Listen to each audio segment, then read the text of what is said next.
energy. It's not about keeping the lights on anymore. It's much much more than that. It's about who controls the future, and that's what we're going to talk about today. The new energy war.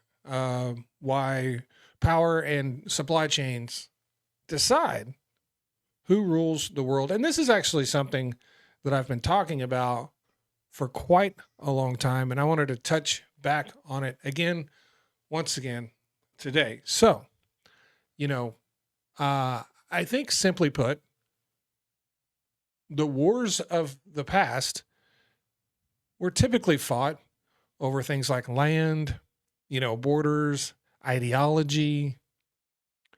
The next ones, they're kind of being fought right now. And those wars are over things like lithium, gas, copper, the copper in your phone.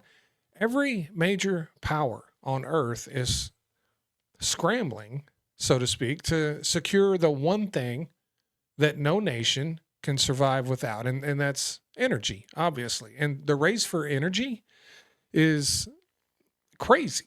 It is absolutely insane. We have population growth. Energy demand is growing faster than ever.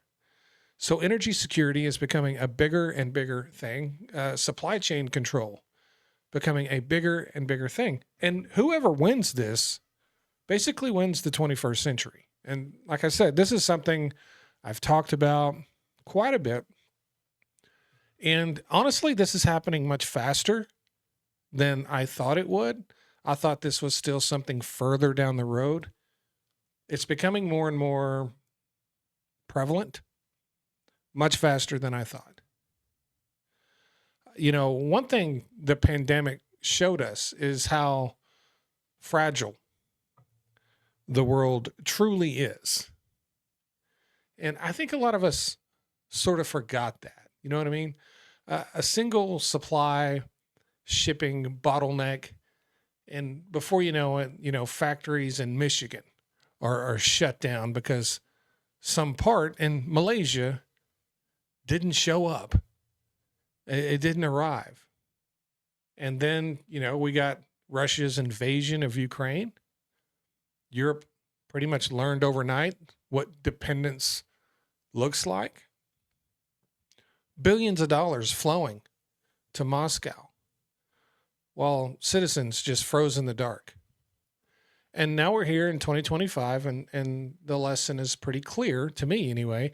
If you don't control your own energy and materials, then you don't control anything. You certainly don't control your destiny. And that's why nations are stockpiling critical minerals. Right now, China is stockpiling so much oil at levels no one's ever seen. And we're wondering why. Why are they hoarding all of this oil? It's because of what I'm talking about right now, And so the U.S. is rewriting trade laws and energy rules. China's built a near monopoly on the metals that power our clean energy future. And why do you think that is? They control 70% of global lithium mining. They control 80% of rare earth processing. And believe it or not, 90% of solar panel manufacturing. Of course, when you have half of this country that for whatever reason is adamantly opposed to solar, it's kind of hard to get them built here. There's never really been any incentives for that to happen. China controls the solar panel market. They control the solar market completely. And, the world's clean energy transition basically runs right through Beijing.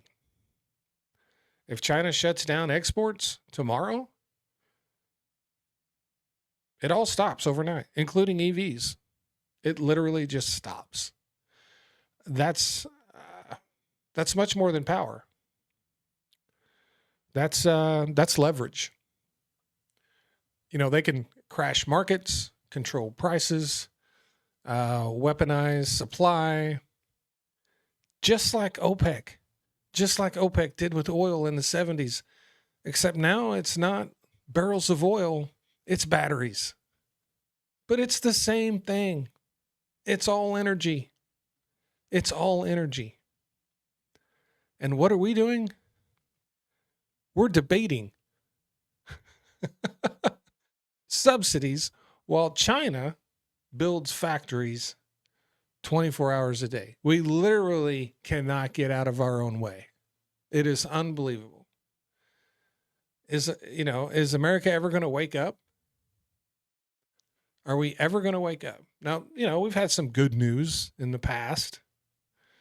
There's new federal programs. The U.S. is trying to rebuild domestic mining and refining and manufacturing for critical minerals, new lithium mines in Nevada, copper, and I believe it's Arizona, battery plants in Texas, hydrogen hubs scattered across the Midwest. But there's sort of a catch there. These projects take years and years to approve. And while all that's going on, global demand for clean energy metals is projected to quadruple in the next 10 years. And of course, America's going to miss out on a lot of that because we're going to sit around and argue with each other like a bunch of children and politicize everything. We're late to the game. We're always going to be late to the game. That's what is so bad about being a divided nation. We're literally missing out on so many opportunities because we can't get out of our own way. And the thing is, all the players are on the field and they're not slowing down, and we're not even there. And that's why Washington is trying to strike new trade deals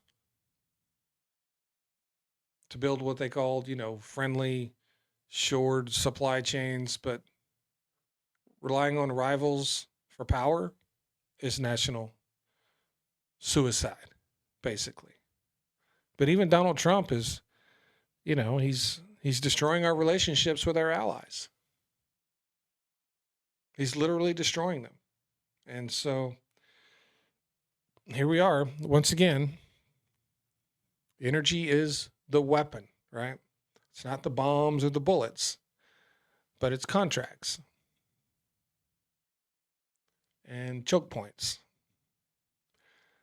Russia cuts gas to Europe, prices spike. China limits graphite exports. EV production halts. U.S. blocks shipment of chips. Global electronics scramble. It's an economic warfare fought with energy and materials that replaces armies, basically. And it's not slowing down. It's accelerating. Even our allies are competing with each other. Europe is competing with the U.S. for clean tech subsidies, India and China for solar.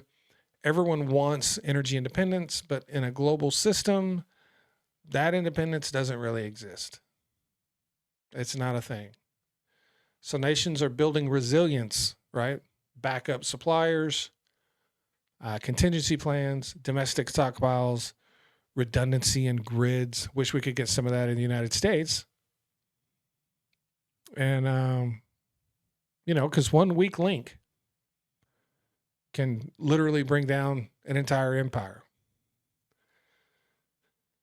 So, this isn't just about geopolitics.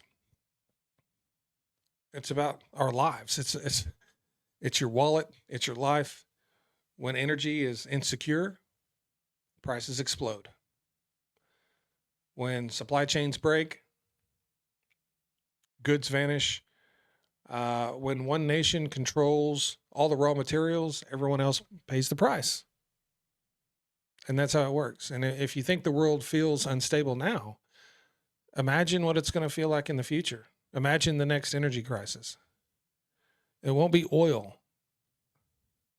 It'll be lithium, cobalt, and nickel. Electric cars shut down. The stalling of the green future, right? Energy isn't just power, it's freedom. And if you lose control of it, you pretty much lose control of everything. You pretty much lose control of everything. And so the truth is, the next superpower won't be the country with the biggest army. It'll be the one with the most secure energy grid and tightest supply chain. And this is one of the reasons I am so disappointed in the Trump administration when it comes to energy.